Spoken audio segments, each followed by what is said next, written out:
Dulu saya mengira akhir zaman itu tanda-tandanya 2, kecil, besar. Ternyata tanda-tandanya 3, besar, kecil, menengah, besar. Kecil itu lahirnya Nabi itu tanda kecil kiamat. Perselisihan sahabat itu tanda kecil kiamat. Sampai masa apa yang kita sebut revolusi industri. Ini kalau kita berbicara sejarah, itulah pertengahan tanda akhir zaman. Ketemulah yang Nabi katakan, istafti kolbak. Berdialoglah dengan kolbumu. Karena hidayah Allah ada dalam kolbu. Wa may yu'min billah yahdi kolbah. Yang percaya kepada Allah, Allah bimbing kolbunya. Antum percaya ke siapa? Ya, jangan percayakan nasib kita kepada satu sosok. Nah, jadi ini sudah awal tanda-tanda besar, Pak, kemunculan Dajjal. Dan ternyata kita dapat kabar, rahib-rahib, saya 3 tahun ini selalu mulai perhatikan terus channel-channel yang berbicara juru selamat dari lintas agama. Lintas agama. Ternyata yang paling kenceng mempersiapkan itu negara Israel, orang-orang Yahudi. Mulai rahib-rahibnya sampai kepada pemerintahannya, mereka sudah siap menunggu sang juru selamat. Ternyata kita cek di Kristiani sama. Kita cek teman-teman kita semua Muslim juga ngomong tentang Imam Mahdi. Dia juga ketemu di Jawa Ratu Adil, apalagi Satrio Piningit. Itu temanya sama dengan nama yang berbeda. Berarti semua kelompok, semua agama sekarang sudah siap-siap. Loh.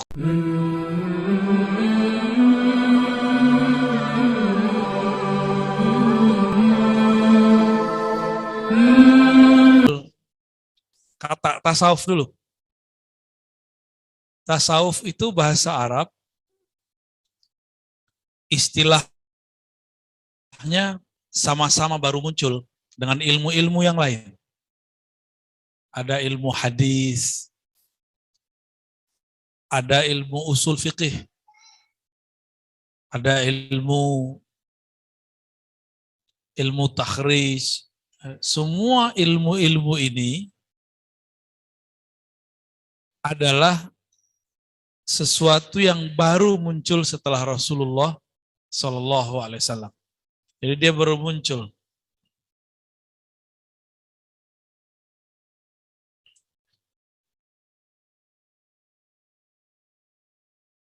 Jadi kawan saya belajar hadis. Dia nanya, Rasulullah, kayaknya di zaman Rasulullah nggak ada tasawuf deh, ya. Karena dia belajar hadis, saya tanya balik, di zaman Rasulullah ada nggak orang belajar ini hadis sahih, ini hadis hasan, ini hadis dhaif? Ada nggak?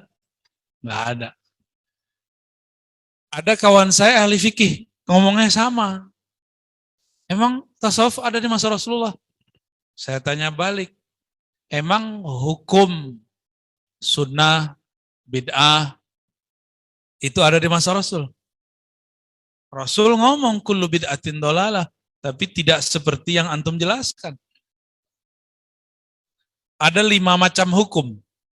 Itu di zaman Rasul nggak dijelasin. Tapi di tangan ahli fikih itu jelas. Ilmu tafsir, ada nggak di zaman Rasul? Nggak ada. Ada ilmu asbabun nuzul, nggak ada di zaman Rasul. Ada ayat Makki, ayat mengetahui ayat Madani. Ada nasikh mansukh, nggak ada di zaman Rasul. Tapi barangnya ada. Ilmu hadis tidak ada di zaman Nabi, tapi hadisnya ada. Ilmu tafsir tidak ada di zaman Nabi, tafsir ada. Ilmu tasawuf tidak ada di zaman Nabi, tapi tasawufnya ada. Sama aja. Buktinya apa? Sekarang Kita definisikan dulu. Apa definisi tasawuf? Kalau sudah mengerti tasawuf, maka mengerti. Nanti kita cek ada nggak barang yang disebut dalam tasawuf ini di zaman Nabi. Kita buka. Tasawuf itu definisinya adalah ajaran Rasulullah yang mencakup keruhanian. Dimulai dengan meluruskan niat, taubat, syukur, sabar, ikhlas, sampai kepada mahabbah dan ridho kepada Allah Subhanahu wa taala. Dan banyak cabang-cabangnya. Saya mau tanya, niat ada nggak di zaman Nabi? Ajaran ngajarin niat? Ada. Taubat, ada nggak di zaman Nabi? Kalau nggak dengan cara tasawuf tobat, antum tobatnya nanti akan garing. Banyak orang tobat, tapi tidak dengan cara yang Nabi ajarkan secara rohani. Maka yang terjadi seperti dialog antara seorang yang membunuh 99 orang datang kepada ahli hukum. Itu hadis Sahih Bukhari. Si orang ini melapor, wahai Tuan Syekh, Tuan Rahib, saya sudah membunuh 99 orang. Mungkinkah aku bertobat? Si Tuan Syekh ini, si Rahib ini, ahli zikir, ahli hukum, tapi tidak mengerti kerohanian. Apa kata dia? Malaka min taubah. Tidak ada tobat bagimu. Siapa yang bunuh orang, dia dibunuh. Kamu wajib dikisos. Oke? Karena dia nggak punya ilmu ruhani. Dia cuma belajar ilmu boleh, tidak boleh, halal, haram. Akhirnya karena dia seorang pesilat jawara, pendekar, itu pedang di samping dia terbang, set. Berpisahlah antara kepala dan badan. Mati juga. Dan yang tragisnya, dosa terakhir ini, dia membunuh bukan orang jahat atau musuh, yang dia bunuh seorang ulama. Ulama yang membatasi rahmat Allah. Ulama yang fokusnya kepada hukum zahir, melupakan hukum ruhani. Ini kan hadis sahih Bukhari. Kenapa Nabi menceritakan ini? Berarti Nabi akan mengatakan, nanti umatku, ulamanya juga ada yang kayak gini. Ngomong halal haram, sunnah bid'ah, boleh tidak boleh. Garing. Nggak ada, nuansa spiritualnya nggak ada. Sedangkan Nabi itu mendahulukan nuansa rohani sebelum hukum zahir. Buktinya ketika ada beliau dibentak oleh seorang khawarij, Nabi masih memaafkan dia. Apa kata Nabi? Dia masih sholat. Hatinya gimana Rasulullah? Itu urusan nanti. Kembali kepada orang di zaman Bani Israel ini. Orang ini punya kelainan, mungkin bukan kelainan, mungkin kebanyakan orang berdosa begini. Selesai membunuh, sadar. Selesai maksiat, ingat. Ada kan kebanyakan orang begitu? Maka dia sedih lagi, kenapa tanganku berdarah dan yang ke-100 aku membunuh seorang ulama. Maka dia sadar lagi, dia tanya lagi sama orang kampung, ada nggak orang yang bisa menyelesaikan masalahku? Yang bisa menjawab pertanyaanku, adakah tobat? Tiba-tiba ada orang mengatakan, no, di ujung negeri nggak terkenal orangnya, tapi biasanya kalau kami minta doa ke sana, kira-kira begitu. Kami kalau curhat ke sana, coba kamu tahu masalahmu selesai. Datanglah orang ini ke rahib kedua. Ternyata rahib yang kedua ini ahli rohani. Si orang ini pembunuh 100 orang ngomong, wahai Tuan Syekh, saya sudah membunuh 100 orang. Yang ke-100-nya ulama. Adakah taubat bagiku? Apa jawaban si rahib yang kedua? Wahai hamba Allah, Siapa yang menghalangi kamu daripada Allah? Kaget dia. Loh, berarti aku bisa tobat. Siapa yang melarang kamu tobat? Terus gimana caranya? Udah, kamu mengaku salah di hadapan Allah, tapi ada satu syarat. Jangan kembali ke komunitasmu. Nah, ini tips kalau ada orang kecanduan narkoba, mohon maaf, kecanduan homoseksual, itu bisa diobati. Pindah komunitas. Harus pindah komunitas. Bukan berarti orang rusak, lalu orang rusak ini merusak dia. Bukan. Siapa tahu dialah penyebab orang-orang itu rusak. Coba kira-kira Pak, ini bunuh 100 orang, yang ke 100 itu ulama. Kira-kira yang merusak mereka nanti siapa? Ya paling dia juga yang merusak orang. Maka hijrah itu ada dua jenis hijrah. Ada hijrah orang yang mengikuti rohani Rasulullah. Apa itu? Dia merasa dirinya yang kotor. Kalau dia kembali ke teman-temannya, dia khawatir mengotori teman-temannya. Lain dengan hijrah iblis. Iblis itu merasa suci. Kata si iblis, kamu nggak usah balik ke komunitas lamamu. Mereka itu semuanya jahat. Mereka semuanya pemaksiat. Kalian akan merusak kamu. Mereka akan merusak kamu. Itu beda nggak? Jadi kalau hijrah ala Nabi, merasa diri yang salah. Merasa diri yang kotor. Tapi kalau hijrah ala iblis, dia nyalain orang. Ternyata dua hal ini disebutkan dalam kitab Madarijus Salikin, Ibnu Qayyim, ada sedikit disinggung. Lebih disinggung lagi oleh Imam Qushairi, imam pewaris ajaran kerohanian salafus saleh. Ya. Itu dibahas, Pak. Jadi kalau antum nih hijrah, jangan ngomong dalam hati, gue nggak mau lagi balik ke sono. Rusak-rusak semua. Gue rusak kalau di sono. Gitu. Berarti dia merasa dirinya suci. Ya. Tapi kita ngomong apa? Ya Allah ampuni saya. Jangan kembalikan aku ke masa laluku, ke komunitas lamaku. Mungkin mereka tambah rusak karena ada aku. Yang ini hijrahnya benar. Hijrahnya disebut hijrah mutawadhi. Hijrah orang yang tawadu. Sedangkan yang merasa dirinya suci itu hijrah sombong. Hijrah iblis. Di dalamnya iblis walaupun pakaiannya agama. Walaupun religius. Kayaknya zahirnya. Ya. Banyak sekarang hijrah-hijrah yang gagal begini. Akhirnya merasa sok suci. Ya, dan ini menyedihkan. Tapi ternyata ini sudah terjadi. Ya. Makanya dalam hadis riwayat Imam Bukhari ini dikatakan, pergilah engkau pindah dari komunitas lamamu, dari qaryahmu ke negeri yang lain. Nah, saya nggak akan ceritakan sampai akhir, tapi ini menunjukkan bahwa di dalam agama ada nuansa rohani, ada nuansa hukum zahir. Oleh karena itu berkali-kali kita mengupas Sahih Muslim hadis pertama. Bahwa Nabi ditanya mengenai Islam, iman, ihsan, akhir zaman.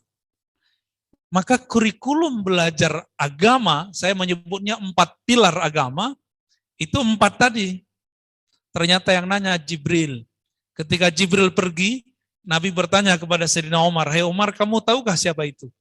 Di ujung hadis Muslim itu.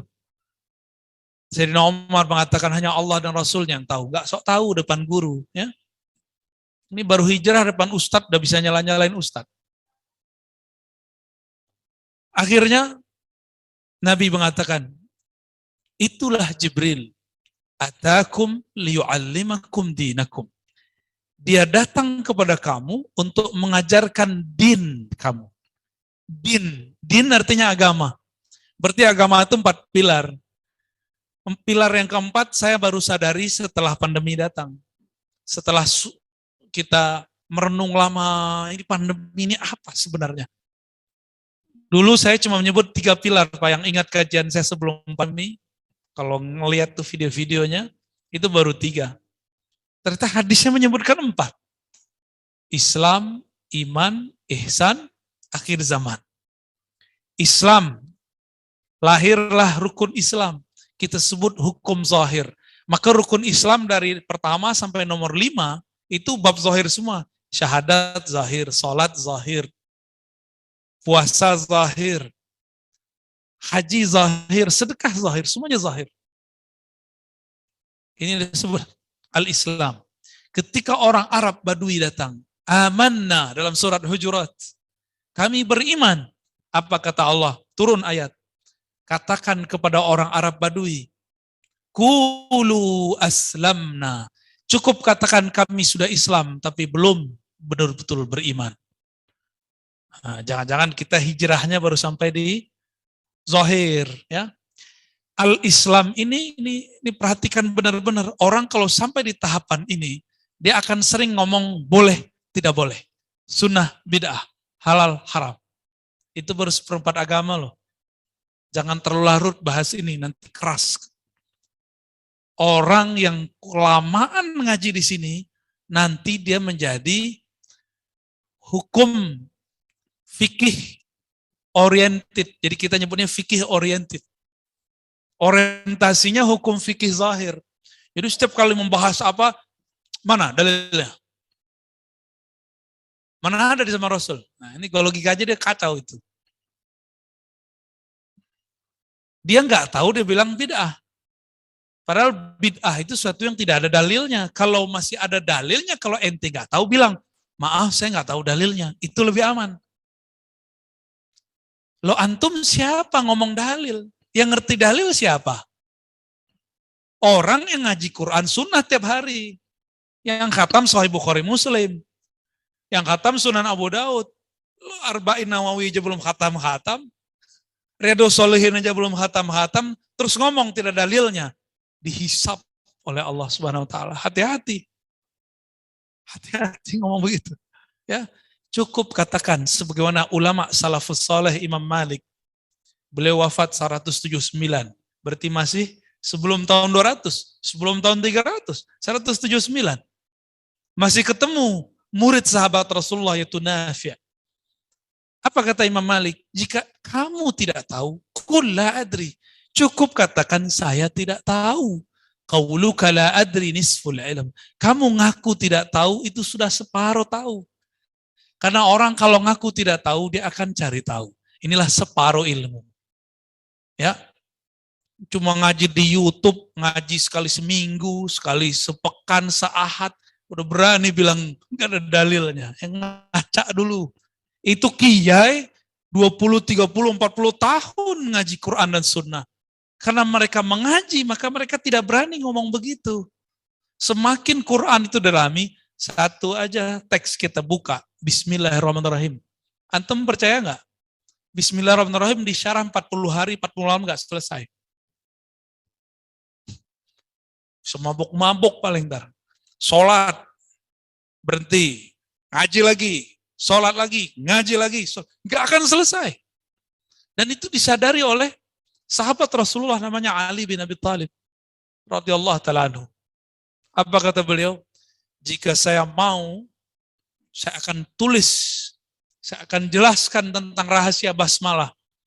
Kemudian ditulis dalam kertas-kertas. Kertas itu dibawa oleh 40 onta. Berarti banyak itu. Ada nggak orang bisa nulis satu buku sehari? Nggak ada. Jadi kita butuh harus ngaca benar. Ya. Saya setiap kali baca surat Al-Fatihah dengan perenungan, saya menemukan hal yang baru. Percaya nggak? Setiap kali baca Fatihah dengan perenungan, bedakan terjemahan dengan pemaknaan, itu beda. Betul-betul luar biasa. Wajar jika bismillah itu adalah permulaan semua surat, kecuali surat Taubah. Wajar. Wajar Luh Mahfuz dalam hadis Imam Tirmizi, pertama kali diperintahkan nulis oleh Allah, dia bertanya, ma aktub, apa yang aku tulis ya Rabb? Allah mengatakan hadis sahih, uktub bismillahirrahmanirrahim. Tulislah dengan nama Allah yang Rahman, yang Rahim. Jika Lauh Mahfuz dimulai Rahman Rahim, kenapa ada orang belajar agama tidak ada Rahman Rahimnya? Kenapa orang bawa nama Allah tapi tidak dengan Rahman Rahim? Ini aneh ya. Ini sungguh aneh. Dia menampilkan yang Allah tidak suka tampilkan. Bapak ini senang nggak disebut kejam? Terus ada orang cerita, enggak, Syanu tuh orang baik kok, penyayang. Lebih senang mana? Diceritain mana? Kita lebih senang diceritain kalau kita penyayang, benar nggak? Kira-kira sama, Pak. Allah lebih suka daripada itu. Walillahil matsalul a'la. Bagi Allah perumpamaan yang tinggi. Itu al-Islam tuh, ya. Jadi kalau antum cuma belajar fikih, belajar sunnah, bid'ah, siap-siap di rumah tangga tengkar. Siap-siap di masjid komplek tengkar.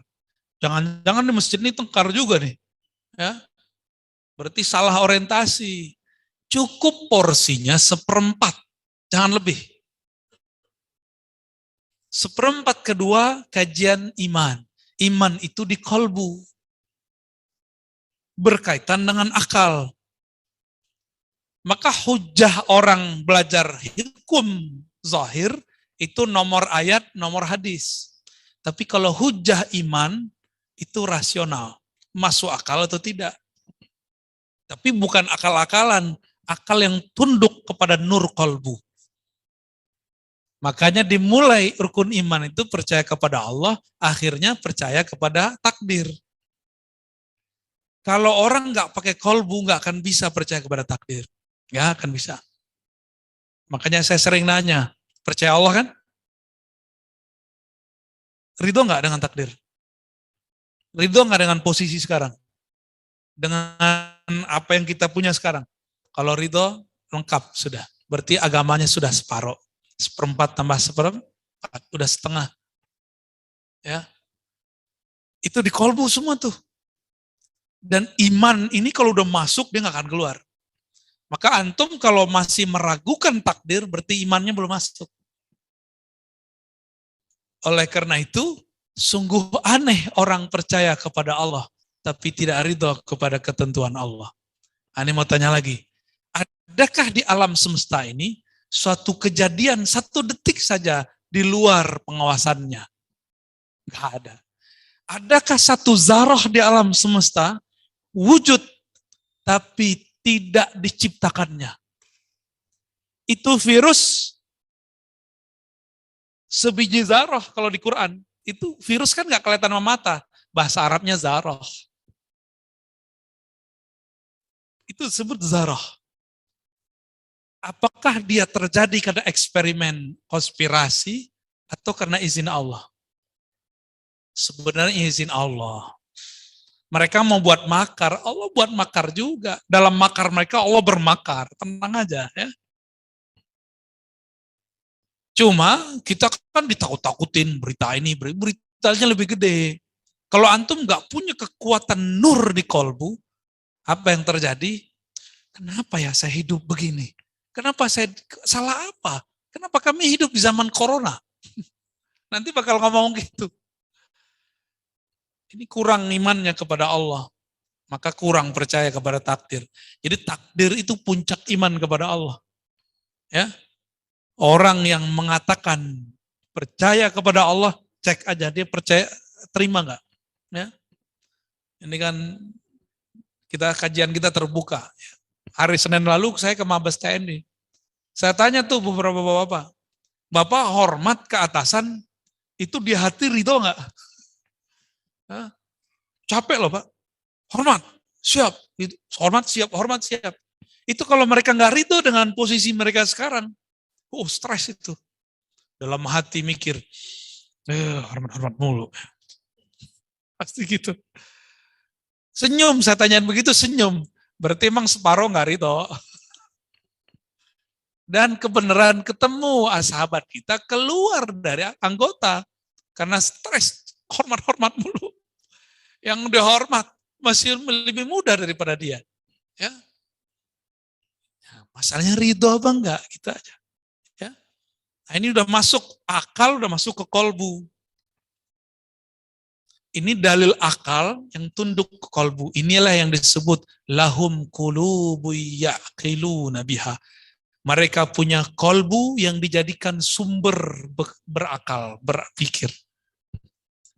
Jangan seperti kelompok-kelompok materialis yang kemudian dibungkus agama. Akalnya berdasarkan data tertulis. Itu data tertulis kan bisa aja dipalsukan. Bisa digiring kemana-mana loh. Ayatnya sama, pemahamannya bisa beda. Kok bisa? Saya baca hadis. Kullu bid'atin dolalah. Tapi saya nggak suka membid'ahkan orang loh. Kawan saya baca hadis. Kullu bid'atin dolalah. Tapi kok jadi kenceng? Sama-sama ngomong hadis kullu bid'atin dolalah. Sama-sama baca Sahih Muslim. Apa yang masalah? Oh, ternyata perangkat ilmu dia ketika baca kullu bid'atin berbeda. Gitu. Ya. Itu bab iman ya. Saya mau tanya lagi, ridho enggak zaman pandemi? Ridho enggak dengan pekerjaan sekarang? Kalau ridho, selamat, sebentar lagi antum bahagia. Insya Allah ya. Karena kalau sudah ridho baru bisa masuk ke bab ihsan. Kalau enggak bisa masuk ke bab ihsan. Nabi ditanya mengenai ihsan. Apa itu ihsan? Jawabannya apa? Engkau menyembahnya seakan memandangnya. Jika tidak merasa memandangnya, maka merasalah dipandangnya. Kalau dikaitkan dengan hadis Nabi yang lain, hadis yang sahih juga, innallaha yanzuru ila qulubikum. Allah memandang ke dalam kolbumu. Berarti lafaz yang kedua itu adalah suasana kolbu. Allah memandang ke dalam kolbu. Jika kolbu merasa dipandang, itulah ihsan level 1. Yang lebih tinggi lagi, bukan hanya merasa dipandang, diperhatikan, tapi merasa seakan-akan bertemu Allah Subhanahu wa taala. Pertanyaannya, Allah bukan fisik, benar nggak? Allah juga bukan sesuatu yang metafisika yang dibayangkan dalam filsafat, bukan juga. Dalam filsafat, angka-angka itu metafisika. Karena 11 sama 2 antara Romawi dan Latin beda kan? Ada dengan kita nyebut 2. 2 apa? Begini kan? Tapi kalau dalam Latin,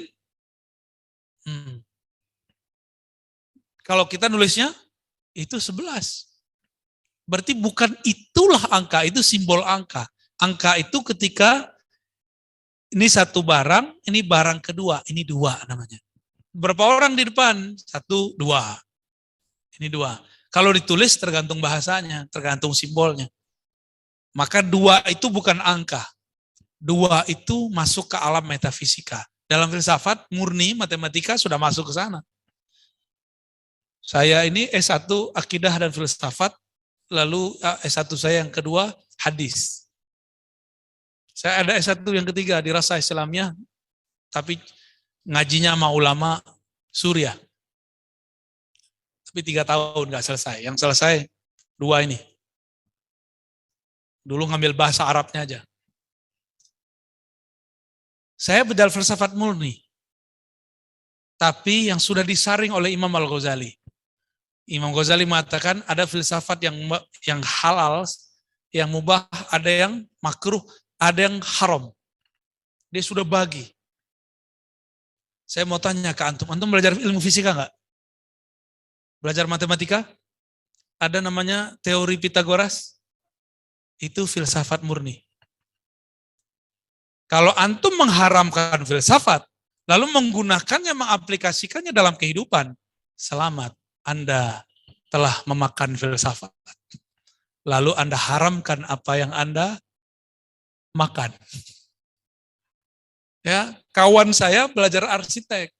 Arsitek itu bahasa Arabnya handasah. Itu salah satu cabang dalam filsafat. Dulu hanya filosof yang bisa bangun. Itu sebabnya di Yunani, Athena itu bagus sekali. Itu dari bangunan filsafat. Jadi filsafat tuh bukan cuma ngomong-ngomong Tuhan aja. Filsafat tuh banyak cabangnya. Anda mau tanya lagi, antum belajar kedokteran nggak? Atau cuma kedokteran umum lah, dari ilmu biologi gitu. Kimia, kan nanti kan pengobatan dari situ juga. Pasti pernah belajar biologi, kimia. Semua ilmu itu adalah cabang dari filsafat. Makanya ada kimia murni, ada kimia terapan. Yang murni ini filsafat. Matematika murni, matematika terapan. Yang murni itu filsafat. Terus filsafat itu apa sebenarnya? Maka kalau nggak ngerti, jangan haramkan. Definisikan dulu barangnya, cari tahu detailnya. Jangan-jangan itu konsumsi kita tiap hari. Jangan-jangan pekerjaan kita pakai itu semua. Antum pakai laptop nggak? Kerja. Itu semuanya pakai teori filsafat terapan. Jadi mikir-mikir dulu. Pakai kamera nggak? Kamera ini yang menemukan filosof namanya Ibnul Haytham. Foto dengan video. Nah, ini ada sahabat saya baru hijrah. Terus dia bilang, "Tat, foto itu haram." Oh gitu. Terus kamu ngaji sama siapa? Ngaji sama si fulan, lewat apa? YouTube. Oke. YouTube itu ada videonya? Atau suaranya doang? Oh, ada videonya. Kamu ngerti nggak 1 detik video berapa gambar? Mulai deh ya. Mulai gak jelas. 1 detik berapa gambar? Muter itu. Ada sekitar 20-30, tanya aja sama ahlinya. Saya dengar dari pakarnya 30. Dari detik ke detik, cepat sekali itu. Semuanya kumpulan gambar. Itu yang produk adalah seorang filosof namanya Ibnul Haytham. Wah, ada cerita unik tentang Ibnul Haytham, nanti lain waktu saya cerita ntar. Ya, orangnya pura-pura gila gitu, lucu orangnya. Ya. Jadi jangan-jangan kita membolehkan sesuatu yang kita nggak ngerti, kita mengharamkan sesuatu yang kita nggak ngerti. Berarti kita ini belum masuk ke tataran akal iman. Baru akal materi. Kata orang. Ya. Kembali ke bab ihsan. Orang bab ihsan itu kolbunya merasa diperhatikan Allah. Bukan merasa diperhatikan bos, bukan merasa diperhatikan CCTV. Tapi yang merasa dia perhatikanlah Allah. Antum kalau kerja ada CCTV, gimana? Jadi rajin nggak? Jadi rajin. Kalau nggak ada CCTV, santai. Kira-kira begitulah orang-orang yang merasa dilihat oleh Allah. Tapi itu baru 1 bab, namanya bab jalal. Allah maha mengawasi dengan keperkasaannya. Jadi kita kayak grogi diperhatikan. Tapi ada bab diperhatikan oleh kekasih. Pernah nggak jatuh cinta seseorang, lalu dari jauh kita merasa diperhatiin? Seru nggak? Wah, asik sekali. Kalau ihsan yang ini, yang enaknya yang ini, yang tadi itu yang nggak enaknya. Jadi ihsan ini ada 2 bab. Ada bab khauf, ada bab raja. Ada ihsan bab takut diperhatikan, ada ihsan bab senang diperhatikan. Dan itu hanya diperoleh dengan 2 cara. Mengenal Allah. Dan yang kedua, berzikir mengingatnya. Baru rasa itu muncul. Kalau yang pertama, yang level tertinggi, yaitu merasa memandangnya, ini ilmu masih dirahasiakan. Ya. Nanti mungkin beberapa kajian saya buka. Kita tahan dulu. Karena itu butuh banyak kali pertemuan. Ya, dan gak cukup ngaji. Dia ada prakteknya. Nah, lebih kurang segitu dulu, udah jam berapa nih? Ya, mohon maaf atas keterlambatannya, semoga pertemuan ini diberkahi diridhai Allah. Jika salah itu salah saya, jangan dikaitkan dengan guru, aliran, kelompok, atau dikaitkan dengan Allah. Jika benar, pujilah Allah Subhanahu wa taala. Sallallahu alaihi Nabi Muhammad. Assalamualaikum warahmatullahi wabarakatuh. Assalamualaikum warahmatullahi wabarakatuh. Jazakumullah khair kepada Buya Razi. Baik, mungkin ada sedikit tanya jawab Pak Ustadz. Kepada jamaah yang ingin bertanya silakan. Wah, ini pertanyaan banyak nih yang mau bertanya. Silakan Pak. Assalamualaikum warahmatullahi wabarakatuh. Tadi Buya menyebutkan tentang Pitagoras yang dia kemudian kan diikuti oleh Socrates. Dan Pitagoras sendiri kalau diurut-urutkan kan sampai ke Nabi Sulaiman ya Bu ya.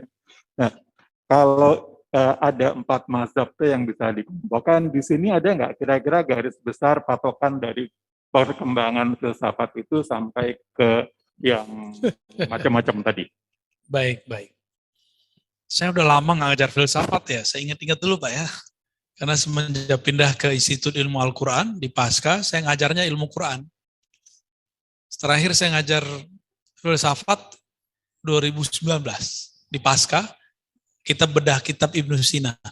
Jadi saya kalau di kuliah, di pengajian, di pesantren sama, semuanya pakai kitab.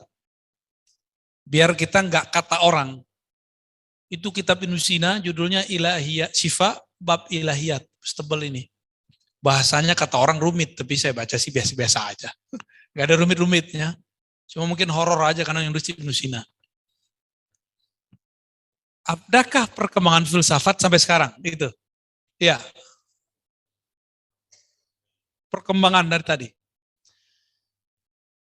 Filsafat itu kan asal katanya filosofia. Tolabul hikmah, mencari hikmah. Hikmah tertinggi kan dari Allah. Yu'til hikmata man yasha. Allah berhikmah kepada siapa yang dia kehendaki. Inilah jawaban Ibnu Rushd ketika ada orang mengharamkan filsafat. Ketika ada yang mengkritik filsafat, yaitu Al-Ghazali. Jadi Imam Ghazali mencoba memetakan filsafat. Mana yang boleh, mana yang makruh, mana yang bid'ah, mana yang haram. Lalu oleh Ibnu Rushd diserang balik. Cuma sayangnya Imam Ghazalinya udah wafat. Kalau enggak pasti balas-balasan tuh. Ya. Faslul Maqal, judul kitabnya Ibnu Rushd. Ya, Faslul Maqal, buku tipis. Sayangnya tipis ya. Imam Ghazali untuk memetakan filsafat tebal-tebal kitabnya. Kok Ibnu Rushd nulisnya kecil sekali, jadi nggak level kata pengikut Ghazali. Filsafat ini secara tema dibagi kepada beberapa tema. Pertama, ilahiyat. Tentang ketuhanan.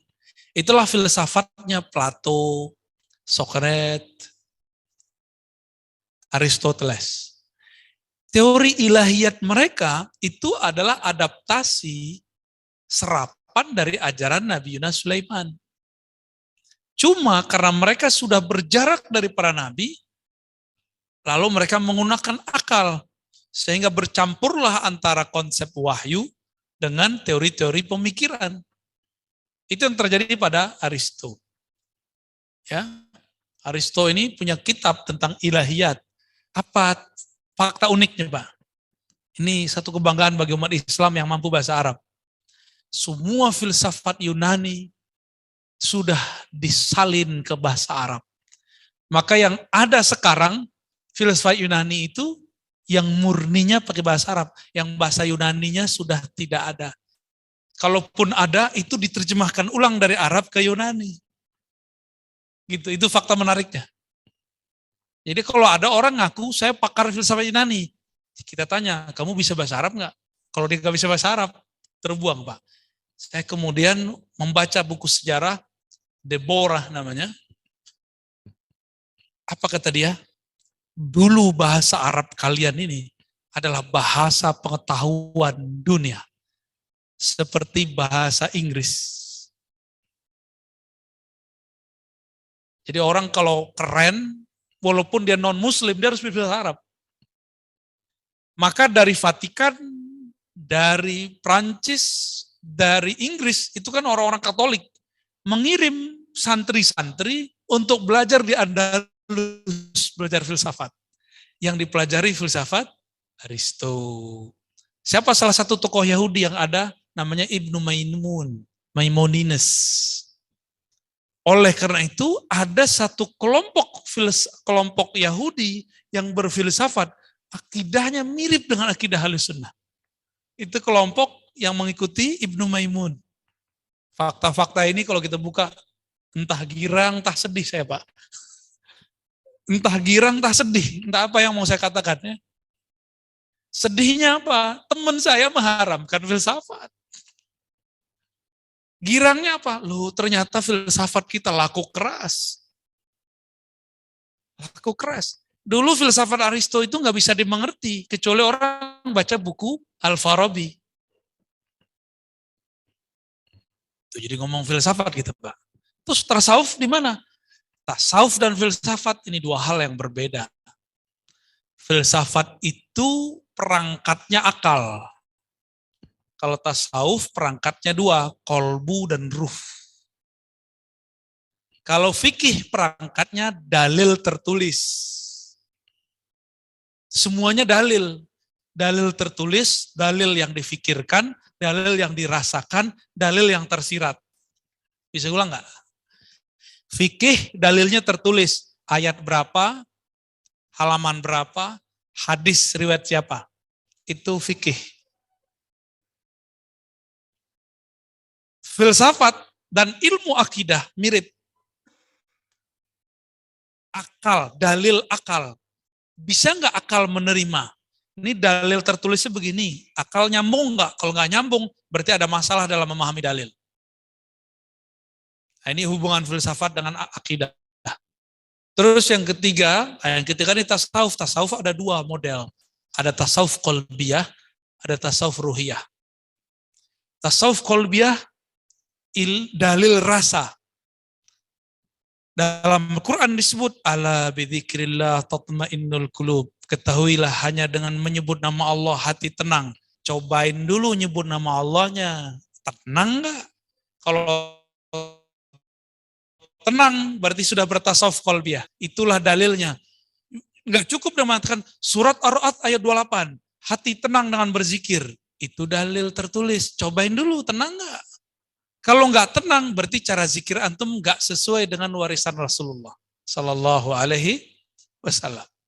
Oh ini zikir pagi sore, zikir pagi petang. Kok saya nggak tenang? Ya karena ente membid'ahkan orang bersanad, tapi ente pakai buku kecil, ya. Ya nggak nyambung. Ya lebih sohoi orang yang bersanad itulah. Mereka kolbunya lebih damai. Kalau mau cari ketenangan gampang, tapi di balik kolbu Allah menyebut ada fuad. Di Quran kan? Lalu ada lagi ulul albab. Albab lub. Ada lagi lub. Di balik lub ada yas'alunaka anir ruh. Ada ruh. Ini ada makanan-makanannya itu. Ada dalil-dalilnya. Kalau disimpulkan, dalilnya adalah mengenal secara hakul yakin. Mengenalnya memandang. Jadi dalilnya ketemu dulu baru percaya. Itu ruh. Maka Nabi ngomong, kamu ibadah seakan memandangnya. Itulah dalil terkuat. Kata orang Monas di Jakarta, lihat fotonya, oh. Lihat dari jauh, iya.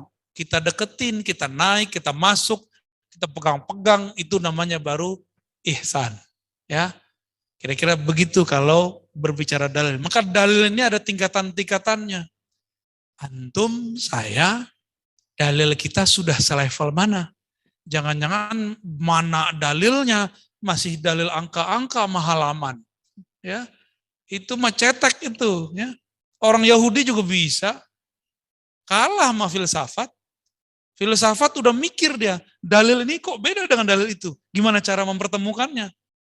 Ini usul fikih, akidah, satu level dengan filsafat. Jadi kita beruntung, kita nggak perlu belajar filsafat sebenarnya Pak. Cukup saya aja di kampus. Bapak cukup belajar usul fikih, lalu ilmu akidah. Itulah ilmu filsafat yang sudah diislamikan. Bagian yang terlarangnya sudah dibuang. Gitu, ya. Gitu Pak ya. Berarti ada filsafat yang bukan ilahiyat tentang materi, ya fisik, metafisika. Itu pembagian-pembagiannya. Satu lagi ya Pak Ustadz. Oke. Satu aja udah. Bismillah, Assalamualaikum warahmatullahi wabarakatuh. Pak Ustadz, saya penasaran tadi pilar keempat belum dibahas. Pilar keempat, Oke, mungkin ringkasnya aja. belum sempat. Belum sempat. Terima kasih. Yang Assalamualaikum. keempat itu tentang akhir zaman. Razi. Baik, mungkin ada sedikit tanya jawab Pak Ustadz. Kepada jamaah yang ingin bertanya silakan. Wah, ini pertanyaan banyak nih yang mau bertanya. Silakan Pak. Assalamualaikum warahmatullahi wabarakatuh. Tadi Buya menyebutkan tentang Pitagoras yang dia kemudian kan diikuti oleh Socrates. Dan Pitagoras sendiri kalau diurut-urutkan kan sampai ke Nabi Sulaiman ya Bu ya. Nah, kalau ada 4 mazhab tuh yang bisa dikelompokkan, di sini ada nggak kira-kira garis besar patokan dari perkembangan filsafat itu sampai ke yang macam-macam tadi? Baik. Saya udah lama nggak ngajar filsafat ya, saya ingat-ingat dulu Pak ya. Karena semenjak pindah ke Institut Ilmu Al-Quran, di Pasca, saya ngajarnya ilmu Quran. Terakhir saya ngajar filsafat 2019, di Pasca, kita bedah kitab Ibnu Sina. Jadi saya kalau di kuliah, di pengajian, di pesantren sama, semuanya pakai kitab. Biar kita nggak kata orang. Itu kitab Ibnu Sina, judulnya Ilahiyat, Syifa, Bab Ilahiyat, setebal ini. Bahasanya kata orang rumit, tapi saya baca sih biasa-biasa aja. Nggak ada rumit-rumitnya. Cuma mungkin horor aja karena yang nulis Ibnu Sina. Adakah perkembangan filsafat sampai sekarang? Gitu. Ya. Perkembangan dari tadi. Filsafat itu kan asal katanya filosofia. Tolabul hikmah, mencari hikmah. Hikmah tertinggi kan dari Allah. Yu'til hikmata man yasha. Allah berhikmah kepada siapa yang dikehendaki. Inilah jawaban Ibnu Rushd ketika ada orang mengharamkan filsafat. Ketika ada yang mengkritik filsafat, yaitu Al-Ghazali. Jadi Imam Ghazali mencoba memetakan filsafat. Mana yang boleh, mana yang makruh, mana yang bid'ah, mana yang haram. Lalu oleh Ibnu Rushd diserang balik. Cuma sayangnya Imam Ghazalinya udah wafat. Kalau enggak pasti balas-balasan tuh. Ya. Faslul Maqal, judul kitabnya Ibnu Rushd. Ya, Faslul Maqal, buku tipis. Sayangnya tipis ya. Imam Ghazali untuk memetakan filsafat tebal-tebal kitabnya. Kok Ibnu Rushd nulisnya kecil sekali, jadi nggak level kata pengikut Ghazali. Filsafat ini secara tema dibagi kepada beberapa tema. Pertama, ilahiyat. Tentang ketuhanan. Itulah filsafatnya Plato, Socrates, Aristoteles. Teori ilahiyat mereka itu adalah adaptasi serapan dari ajaran Nabi Yunus Sulaiman. Cuma karena mereka sudah berjarak dari para nabi, lalu mereka menggunakan akal, sehingga bercampurlah antara konsep wahyu dengan teori-teori pemikiran. Itu yang terjadi pada Aristo. Ya, Aristo ini punya kitab tentang ilahiyat. Apa fakta uniknya, Pak? Ini satu kebanggaan bagi umat Islam yang mampu bahasa Arab. Semua filsafat Yunani sudah disalin ke bahasa Arab. Maka yang ada sekarang, filsafat Yunani itu yang murninya pakai bahasa Arab. Yang bahasa Yunaninya sudah tidak ada. Kalaupun ada, itu diterjemahkan ulang dari Arab ke Yunani. Gitu, itu fakta menariknya. Jadi kalau ada orang ngaku, saya pakar filsafat Yunani. Kita tanya, kamu bisa bahasa Arab nggak? Kalau dia nggak bisa bahasa Arab, terbuang Pak. Saya kemudian membaca buku sejarah, Deborah namanya. Apa kata dia? Dulu bahasa Arab kalian ini adalah bahasa pengetahuan dunia. Seperti bahasa Inggris. Jadi orang kalau keren, walaupun dia non-muslim, dia harus berbahasa Arab. Maka dari Vatikan, dari Prancis, dari Inggris, itu kan orang-orang Katolik, mengirim santri-santri untuk belajar di Andalus, belajar filsafat. yang dipelajari filsafat Aristo. Siapa salah satu tokoh Yahudi yang ada? Namanya Ibnu Maimonides. Oleh karena itu ada satu kelompok Yahudi yang berfilsafat, akidahnya mirip dengan akidah Ahlussunnah. Itu kelompok yang mengikuti Ibnu Maimun. Fakta-fakta ini kalau kita buka, entah girang, entah sedih saya Pak. Entah girang, entah sedih, entah apa yang mau saya katakan ya. Sedihnya apa? Teman saya mengharamkan filsafat. Girangnya apa? Loh, ternyata filsafat kita laku keras. Laku keras. Dulu filsafat Aristo itu nggak bisa dimengerti, kecuali orang baca buku Al-Farabi. Itu jadi ngomong filsafat gitu Pak. Terus tasawuf di mana? Tasawuf dan filsafat ini dua hal yang berbeda. Filsafat itu perangkatnya akal. Kalau tasawuf perangkatnya dua, kolbu dan ruh. Kalau fikih perangkatnya dalil tertulis. Semuanya dalil. Dalil tertulis, dalil yang difikirkan, dalil yang dirasakan, dalil yang tersirat. Bisa ulang nggak? Fikih dalilnya tertulis. Ayat berapa, halaman berapa, hadis riwayat siapa. Itu fikih. Filsafat dan ilmu akidah mirip. Akal, dalil akal. Bisa nggak akal menerima? Ini dalil tertulisnya begini. Akal nyambung nggak? Kalau nggak nyambung, berarti ada masalah dalam memahami dalil. Nah, ini hubungan filsafat dengan akidah. Terus yang ketiga ini tasawuf. Tasawuf ada dua model. Ada tasawuf qalbiyah, ada tasawuf ruhiyah. Tasawuf qalbiyah dalil rasa. Dalam Al-Quran disebut ala bidzikrillah tatmainnul qulub. Ketahuilah hanya dengan menyebut nama Allah hati tenang. Cobain dulu nyebut nama Allahnya. Tenang enggak? Kalau tenang berarti sudah bertasawuf qalbiyah. Itulah dalilnya. Enggak cukup dengan mengatakan surat Ar-Ra'd ayat 28. Hati tenang dengan berzikir. Itu dalil tertulis. Cobain dulu, tenang enggak? Kalau nggak tenang, berarti cara zikir antum nggak sesuai dengan warisan Rasulullah Sallallahu Alaihi Wasallam. Oh ini zikir pagi sore, zikir pagi petang. Kok saya nggak tenang? Ya karena ente membid'ahkan orang bersanad, tapi ente pakai buku kecil, ya. Ya nggak nyambung. Ya lebih sohoi orang yang bersanad itulah. Mereka kolbunya lebih damai. Kalau mau cari ketenangan gampang, tapi di balik kolbu Allah menyebut ada fuad. Di Quran kan? Lalu ada lagi ulul albab. Albab lub. Ada lagi lub. Di balik lub ada yas'alunaka anir ruh, ada ruh. Ini ada makanan-makanannya itu. Ada dalil-dalilnya. Kalau disimpulkan dalilnya adalah mengenal secara hakul yakin. Mengenalnya memandang. Jadi dalilnya ketemu dulu baru percaya. Itu ruh. Maka Nabi ngomong, kamu ibadah seakan memandangnya. Itulah dalil terkuat. Kata orang Monas di Jakarta, lihat fotonya, oh. Lihat dari jauh, iya. Kita deketin, kita naik, kita masuk, kita pegang-pegang, itu namanya baru ihsan. Ya. Kira-kira begitu kalau berbicara dalil. Maka dalil ini ada tingkatan-tingkatannya.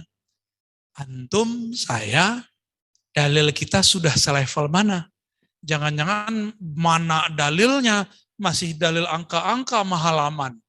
Ya, itu mah cetek itu. Ya. Orang Yahudi juga bisa kalah sama filsafat. Filsafat udah mikir dia, dalil ini kok beda dengan dalil itu. Gimana cara mempertemukannya?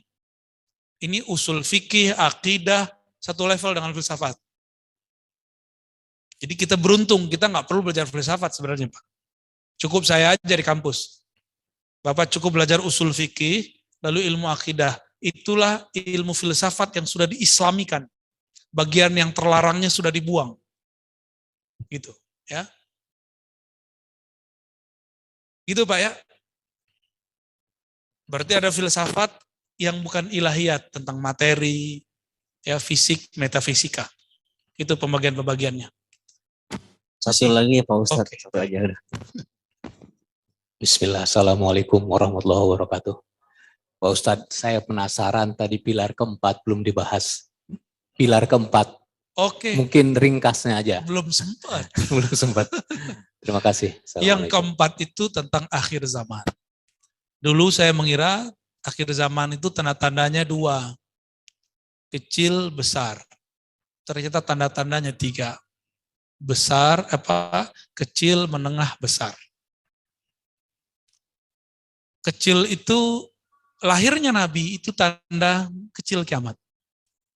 Perselisihan sahabat itu tanda kecil kiamat. Sampai masa apa yang kita sebut revolusi industri. Ini kalau kita berbicara sejarah, itulah pertengahan tanda akhir zaman. Revolusi industri di Perancis dulu. Mungkin pernah membaca sejarah ini. Dengan adanya Darwin, adanya Kristen Calvinik, Protestan, di kalangan Muslim juga ada pergerakan-pergerakan yang hampir serupa. Dan diakhiri dengan sebelum pandemi kemarin. Pandemi ini adalah awal dari tanda besar sebelum kiamat. Kenapa? Ini muqaddimah Dajjal. Apa arti Dajjal? Dajjal itu sosok pembohong besar. Maka sebelum sosok ini keluar, kita akan dicekokin dengan kebohongan di mana-mana. Beritanya, termasuk dalam beragama. Bapak jangan percaya dengan semua yang menongol di YouTube di berita. Ada orang yang ditangkap, ada yang itu pura-pura ditangkap, ada yang benar-benar ditangkap. Ada orang ekstrim, ada yang pura-pura ekstrim, ada yang ekstrim beneran. Ada orang liberal, ada yang dia pura-pura liberal. Saya tahu beberapa. Ada yang sok-sokan ngeritik pemerintah, itu dibayar Pak, ada. Ada yang membela pemerintah, dibayar juga. Ada teroris, jadi semuanya ada peternaknya. Al-khabar laisa kal mu'ayanah. Kabar berita yang kamu lihat itu beda dengan fakta sebenarnya. Maka kita ini jangan berpandangan hanya dengan mata ini, telinga ini. Mulai pakai akal sehat. Apalagi syukur bisa pakai kolbu. Lebih syukur lagi bisa menggunakan rohani. Rohani bisa berdialog langsung dengan Allah. Tinggal nanya, sholat 2 rakaat nanya, ya Allah ini gimana? Kan kita udah sering belajar itu, sholat istikharah. Kenapa dipakainya cuma pas mau kawin doang? Ya enggak? Ya pakai dong tuh hal-hal yang lebih besar. Pakai untuk hal yang lebih besar. Jadi ini sudah awal Pak. Kenapa saya katakan begitu? Ini enggak berlebihan dan ini bukan halu. Sepanjang sejarah manusia belum ada virus yang efeknya sehebat virus ini. Padahal barangnya enggak kelihatan. Udah dahsyat sekali. Merubah cara hidup kita semua. Bapak ini tiba-tiba pakai cadar semua, ya. Kan perempuan aja yang pakai cadar, Pak. Bapak pakai cadar juga, ya. Apalagi tiba-tiba orang cuci tangan semua.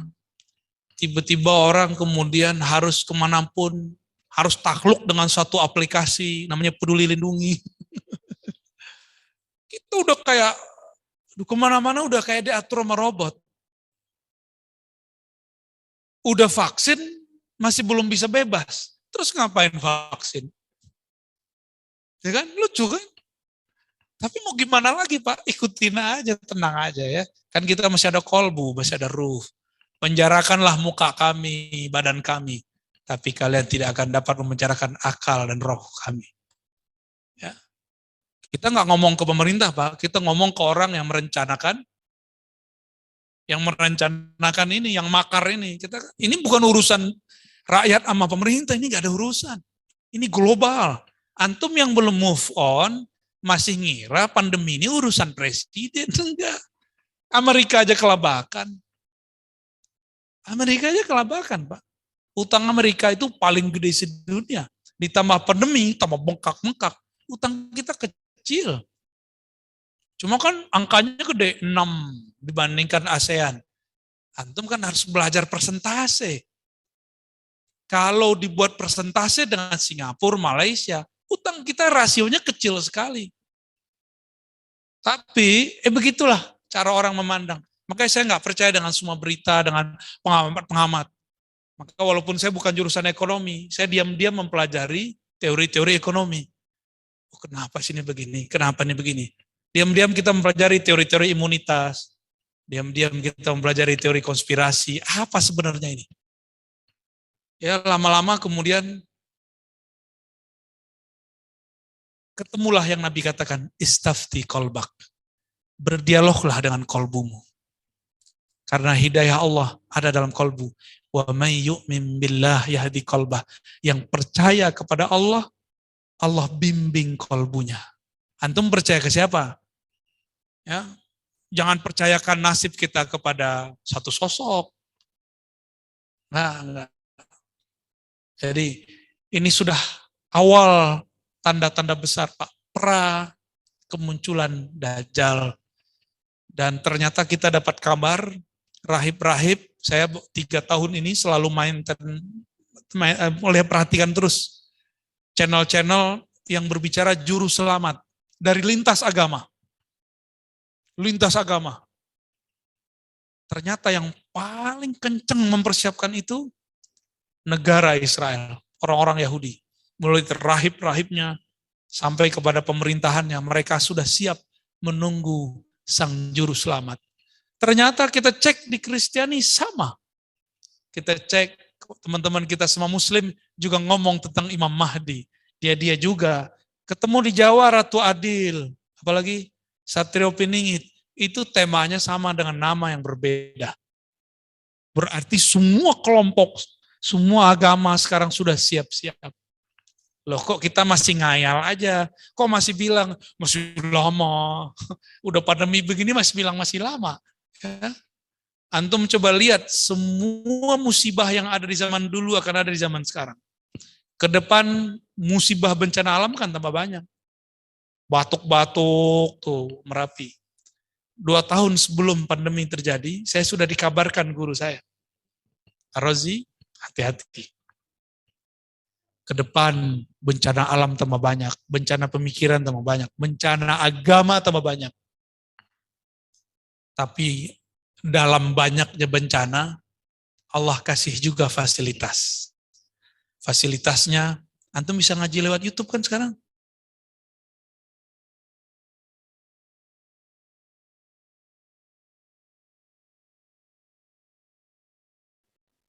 Dan ilmu-ilmu bukan di kolbu dan ruh yang bisa meng-backup manusia menghadapi bencana ini. Puncaknya keluarlah si Dajjal. Dajjal ini saktinya bukan main, Pak. Pengikut dia orang beragama nanti. Pengikut dia orang beragama. Penampilannya seperti kita nih, pakai kopiah, ya, pakai baju koko, pakai sarung, pakai gamis. Tapi di dalamnya monster. Bagi dia beda dengan kami, halal darah. Ini sudah mulai muncul, Pak. Sudah mulai muncul. Ya, saya cuma berdoa semoga kita selamat semua. Ya, makanya pelan-pelan ngaji beragama tuh jangan terlalu kusuk-kusuk. Yang tenang ngaji itu. Ya, datangin guru-guru mulia yang bersyarat kepada baginda Rasulullah SAW. Supaya warisannya tidak hanya warisan teks, tapi juga warisan ruhani. Orang yang ngaji ketemu muka, dia dapat ruh. Tapi kalau cuma ngaji lewat YouTube, cuma dapat data. Ya, maka saya berdoa untuk diri saya sendiri dan antum semua. Semoga Allah menjaga kita semua, membimbing kita semua. Ya, ini zaman sudah berat, semoga Allah ringankan. Wassalamualaikum warahmatullahi wabarakatuh.